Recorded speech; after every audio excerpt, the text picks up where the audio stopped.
A security expert says President Bola Tinubu has recorded significant improvement on the fight against security challenges which hitherto jeopardized socio-economic and political development of the country. Dr. Yahuza Getso noted that security situations, especially in the northern part of the country, has improved. According to him, the appointment of the right persons into strategic offices and other measures made this possible. He added that the working synergy between the security agencies and effective monitoring of their performance by the Office of the National Security Advisor also contributed immensely in crippling Boko Haram insurgency, with many of the extremists surrendering to the constituted authority. To discuss this analysis, we're joined by security expert Chidi Omeje. Chidi, thank you for joining us. Let's start with Dr. Getso's analysis, his assessment of the security under the current administration, and he scored the Tinubu administration 70% for its efforts. Do you agree with this evaluation? Okay, first of all, thank you for having me. I think the individual you referenced, I think is very generous with his score. I wouldn't think, I wouldn't give this administration up to 70%. I will be in a neighborhood of 40%, 40 to 45, percent. And that's because it is very clear to everybody that security situation in the country has not significantly improved. We are still living with, attacks here and there. I mean, the first indicator is the fact that we have so many theaters of operations opened by the military. In the northeast, you have, the counter-terrorism operation going on. Not in the northwest, you have, our troops battling cross-border bandits and kidnappers. Down to North Central, you have the same, operations, battling kidnappers, trying to, bring peace among the farmers, headers, clashes, and all that. Then down to the southeast, you also have, what they call Operation Udoka in that region, trying to calm down the agitators and ongoing main. Then the south, you have, Operation Delta Save, trying to battle, they're out there to battle oil thieves and people who attack our maritime assets. You also have that you have a level of, military operation in the southwest. So the crisis is raging more or less. I mean, here every now and then we hear about, bandits sacking communities in Katsina, in Zamfara, and a number of places. So I cannot say that the administration has scored up to 70%. If it's 70%, it means that you have little or no battle on your hands.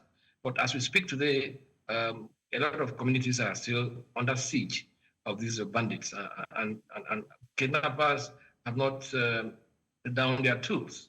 So I won't agree totally with the individual, but I can say I can really give them up to 40%. That's my assessment. Can you tell us if any progress has been made, particularly in reducing incidents of kidnapping and banditry in the northwest and north central? Yeah, I mean, if you compare the figures, you will probably come to the conclusion that there's not much difference between now and maybe the tail end of Buhari's tenure. Yes, it's still the same old story of sporadic attacks here and there in especially in northwest and north central. But then where I can see visible respite is in the northeast, where our resilient troops have been able to contain significantly the activities of terrorists. But I mean, banditry is still not. It hasn't been caged. But we hope that if we put our minds to it, if our security agencies continue to collaborate more, probably we will see better results going forward. Would you say the disarmament and reintegration program for former terrorists and militants described as repentant has been a success? Well, I've written tons of articles on that issue. The so-called repentant Boko Haram or surrendered, terrorist fighters. Don't forget that the whole idea started with what they call Operation Safe Corridor, where federal government, in partnership with some, international agencies, try to profile those who say they have surrendered, and then try to de-radicalize them, and then probably reintegrate them to the society. But you and I know that this has always been a very contentious issue in the polity. I mean, Nigerians are not convinced that those guys who say they have repented, have actually repented. So we have read occasions where they relapsed, where those people who say they have repented went back to violence. So you see, it's something that is a very delicate situation, really, because you have to balance retributive justice and restorative justice. Yeah, and that's why the fine art of statecraft comes in. How are you going to allow retributive justice to play in place of restorative justice? You have to blend this to make sure that much as you do not, just give them blanket amnesty, you also have to consider weighing the fact that it's important to encourage those who really want to drop their arms. So, by and large, I think is a process that we have to, really be very careful about, so that we do not, play into the hands of those guys who are not really sincere about what they're saying. Chidi, thank you as always for speaking with us. We appreciate the insights you provide. I appreciate the opportunity.